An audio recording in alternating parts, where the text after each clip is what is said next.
મોરબીમાં પોલીસ પર દાદાગીરીના આક્ષેપ કરવામાં આવ્યા છે। સરદાર બાગ સામેની શેરીમાં વાહનોમાં છેડછાડ કરવામાં આવી। પોલીસે ધંધા રોજગાર બંધ કરાવીને વાહનોમાં છેડછાડ કરી છે, ત્યારે પોલીસ દ્વારા વાહનોમાં છેડછાડ કરાતી હોવાના સીસીટીવી ફૂટેજ પણ સામે આવ્યા છે।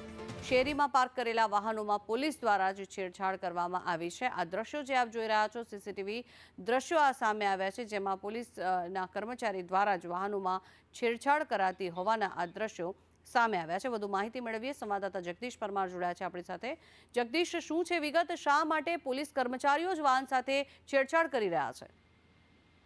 ચોક્કસથી વાત કરવામાં આવે તો મોરબી સિટી એ ડિવિઝન વિસ્તારનો આ વિડીયો છે, જેમાં સરદાર બાગની આજુબાજુમાં જે વાહનો પાર્ક કરેલા છે તેમાંથી ટાયરમાંથી હવા કાઢતા હોય કે અન્ય કોઈ છેડછાડ કરતા હોય તેવા સીસીટીવી હાલ તો સામે આવ્યા છે। જે પ્રકારે મોરબી શહેરમાં એ ડિવિઝન પોલીસ વિસ્તારમાં રાત્રે 11 વાગ્યાની આસપાસ જે બજારો ધમધમતી હોય ખાણીપીણીની બજારો બંધ કરાવવા માટે રીતસરની પોલીસ જવાનો જે પ્રકારે દાદાગીરી કરતા હોય તે પ્રકારના દ્રશ્યો સામે આવ્યા છે।